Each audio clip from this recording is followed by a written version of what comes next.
Welcome to Health Matters, a podcast presented by Wellmark, Blue Cross, and Blue Shield, where we invite Wellmark experts to discuss healthcare and health insurance topics that matter most. I'm your host, Kareem Amiri.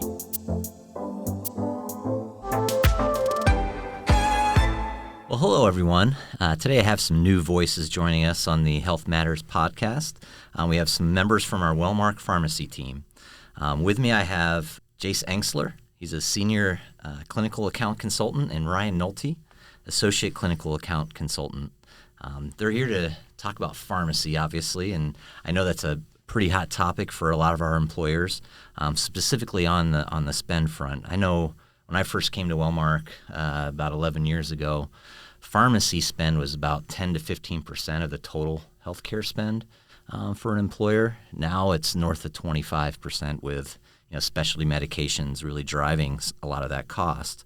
Here at Wellmark, we actively work both internally and with our employers to look at different levers and approaches to offset some of that current and future cost pressures. So one of those approaches is the reason why we're here today, and that is the use of biosimilars. We want to explore Wellmark's approach. We're taking a very new I would say a market-leading approach here to biosimilars, and really would love to get both of your insights. But before we get into it, if you could each introduce yourselves. I know employers are going to get to know you really well over the next year, and you plan to be out visiting a lot of employers. So, yeah, Jace, if you want to kick that off and introduce yourself, that would be great. Yeah, so like Kareem said, my name is Jace Engstler. I've been at Wellmark a little over 2 years now, and my job is to support Wellmark account teams and really provide that pharmacy expertise for any pharmacy topic. And like Kareem said, it's become a popular topic across the industry. So that, I guess, previously I came from Eli Lilly, so kind of have the manufacturer perspective as well. So I think we all have strengths on our pharmacy team, and we try to leverage those. So I'll pass it over to Ryan. Yeah, my name's Ryan Nulty. I just recently started here with Wellmark in August of 23. I graduated from Drake in 22, and then I completed a managed care residency with Health Partners. It was a 1-year residency where I got to see a lot of background of pharmacy on the managed care side, both with clinical, with account management, and with manufacturer relations. So I'm excited to be back on the consultant account management side of managed care, and right now I'm just working with Jace to become familiar with the groups and what we offer as Wellmark. So I know in my time here, I've seen the pharmacy team really grow, and the resources for that team has increased dramatically. I don't know, Jace, if you want to go into that a little bit more and provide a little bit more detail about that growth. Yeah, so just in my small time here, just a little over 2 years, I mean, we've expanded significantly. And so Ryan and I, we live kind of on the sales and account management side of the pharmacy team. So we really help support our account teams in anything pharmacy and try to provide expertise where we can. Also on that side of the team, we have a team leader of pharmacy solutions. So that role really focuses on the product side of pharmacy, making sure we're vetting the solutions out there and then implementing any that we think can provide value to our clients. The other side of the pharmacy team is made up of strictly pharmacists. So they're evaluating our drug policies, reviewing new FDA approvals, bringing their recommendations to our P&T, or Pharmacy and Therapeutics Committee, and also bringing to our Formulary Value Assessment Committee. So they really evaluate the financial rigor of our preferred drug strategies, making sure we're pursuing lowest net cost for our clients, and making sure we're providing a competitive pharmacy solution. Yeah, it's really grown a lot since I first started here, where I think we had a team of 3 in our pharmacy area, and now I think I lost count, over 10 for sure. Well, we want to dig into our topic for today, which is biosimilars. And as I mentioned, we're having a unique approach to biosimilars, and this approach reinforces our commitment to our members and our employers that we want to deliver high quality, cost effective healthcare. So, on a very general level, Wellmark's approach to using biosimilars involves updating our approved prescription medication list to replace common high-cost biologic medications with equally effective biosimilar medications, but only when clinical efficacy and financial value can be met. So if you want to, Jace, or I don't know who wants to take it from there, but I can start. I usually start very high level. So for, the general person listening to this podcast who may not really understand the term biosimilar, I like to compare it to, the term generic medication. So I think most people by now are very familiar with what a generic medication is. So when a brand drug loses its patent and loses exclusivity, a generic medication comes to market. They're often much less expensive, so much more cost effective, and we know that the value they provide in terms of savings. So a biosimilar is very comparable to a generic, right? It's a lower cost alternative. They're just different terms. So when a biologic loses exclusivity and comes off patent, then a biosimilar enters the market. But again, I just think of it as a lower cost alternative. And as we look to bend the specialty trend, especially as specialty trend continues to rise, not only because of cost, but because of utilization, biosimilars are a critical component to doing that.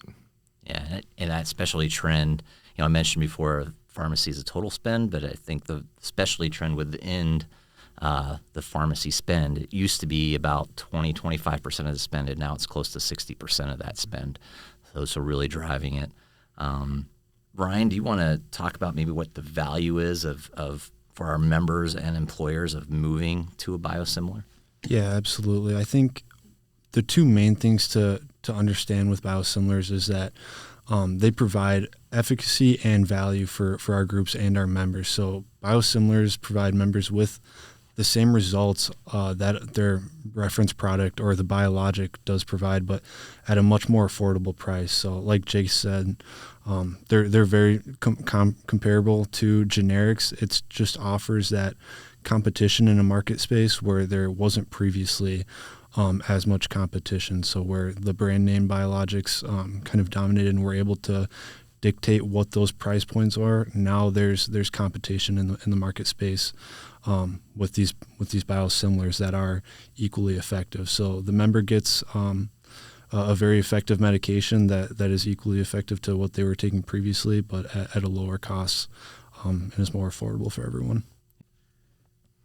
Yeah. So Jace, we obviously just are starting this new approach, and on 1/1 there was a change for Humira. Do you want to go into that and talk about some of the changes that our members and employers might see, and maybe even the savings that the employer could see with this switch?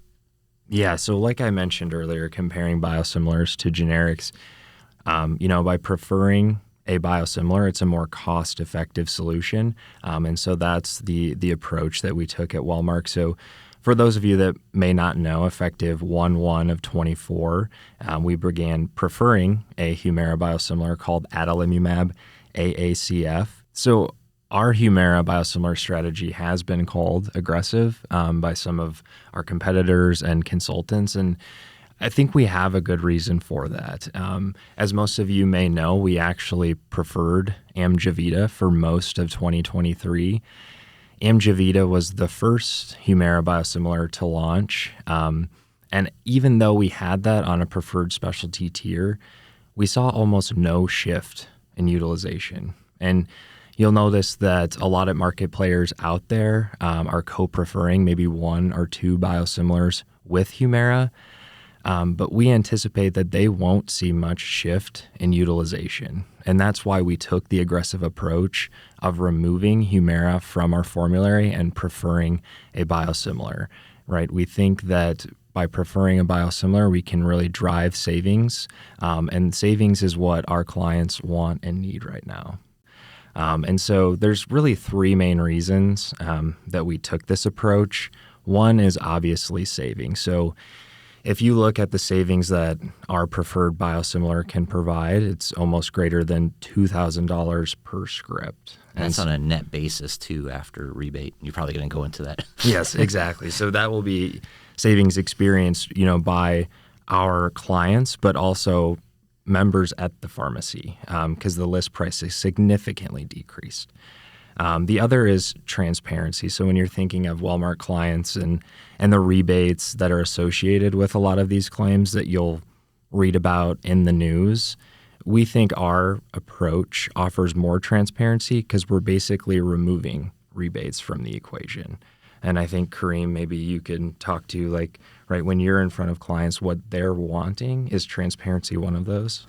Definitely, and wanting to know what those rebates will be, and that can be hard because there's a little bit of a lag from when you get the rebate to when the sale actually occurs for a specialty drug, and now being able to know, hey, this is going to be the cost. I think that's a big deal, and you'll see that even in the gross savings right away. Yeah, exactly, and I think Ryan would agree with both of us. So savings, transparency, and then lastly, health outcomes. So just as the FDA has validated through the approval of biosimilars, there's no sacrifice of safety or effectiveness from the brand reference product. So our approach, again, kind of boils down to savings, transparency, and health outcomes, and we think this provides value to not only our clients but our members as well. You kind of outlined it, but is there any other factors that go into like when or why Wellmark will determine when a biologic needs to be replaced by a biosimilar? I think. Do we have any others on the horizon potentially? Yeah. So one reference biologic expected to lose exclusivity in the coming years is Stelara.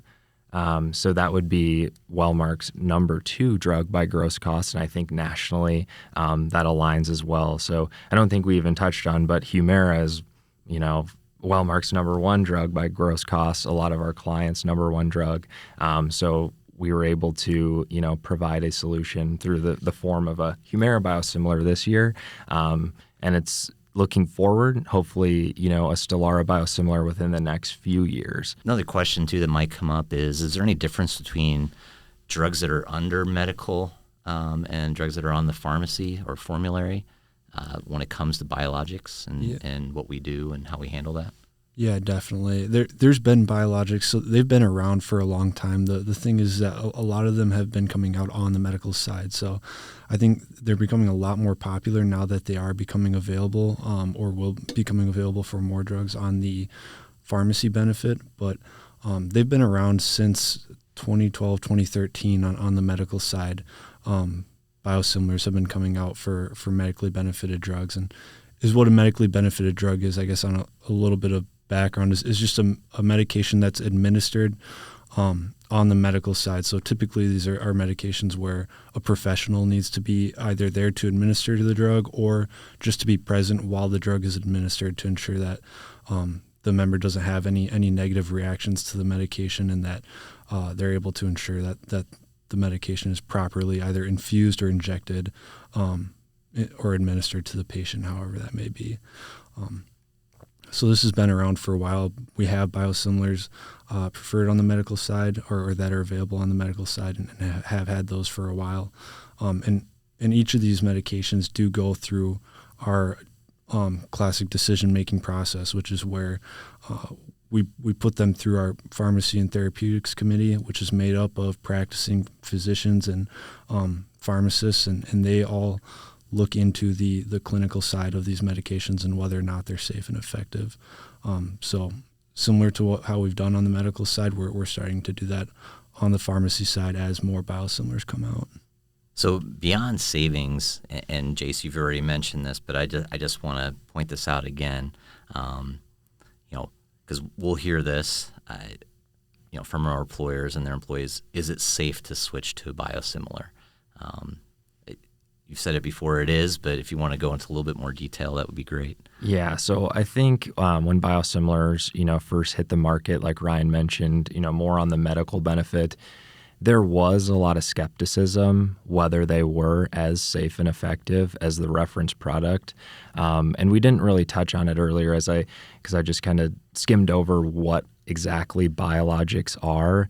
But the manufacturing process is a lot more complex than the typical drugs we think of. So biologics are large molecules, and so the manufacturing process of manufacturing those types of molecules comes from living cells.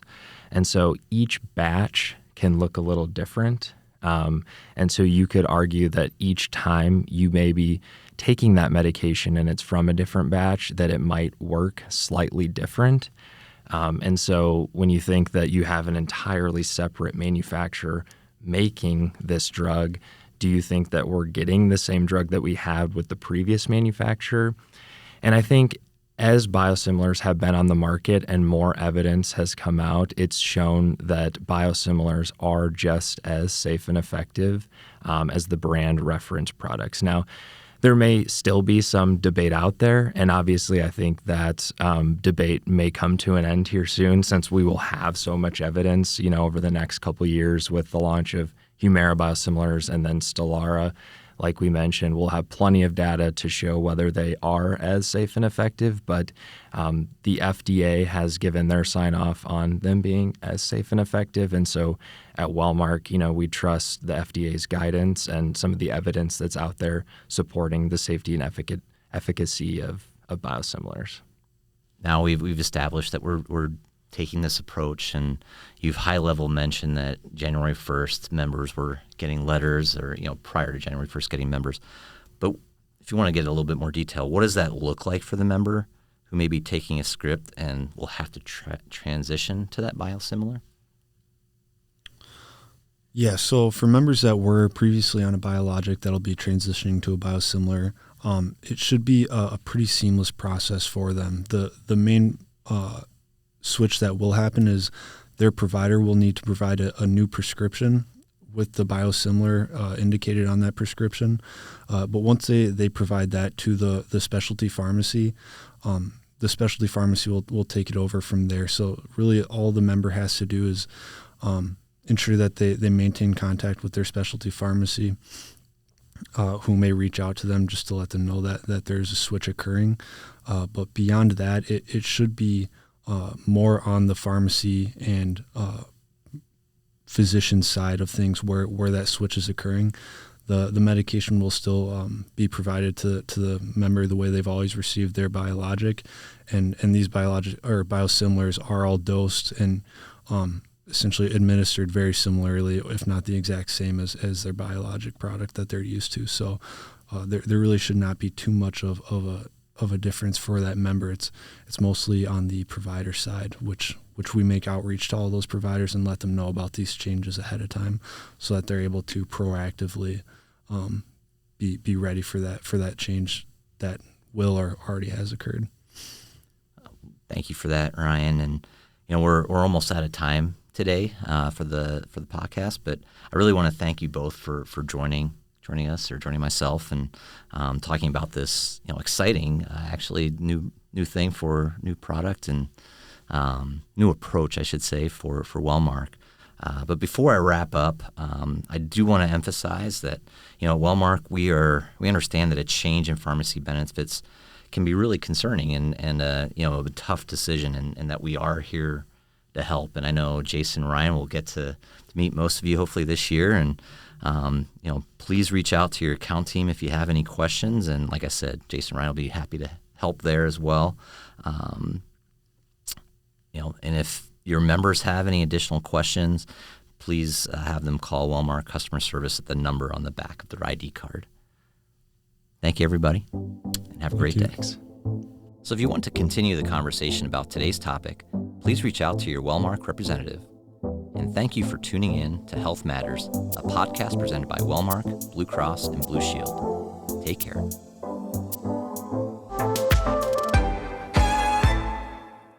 This podcast is brought to you by Wellmark Blue Cross and Blue Shield of Iowa and South Dakota. Wellmark Blue Cross and Blue Shield is an independent licensee of the Blue Cross and Blue Shield Association. To learn more about Wellmark, visit www.wellmark.com.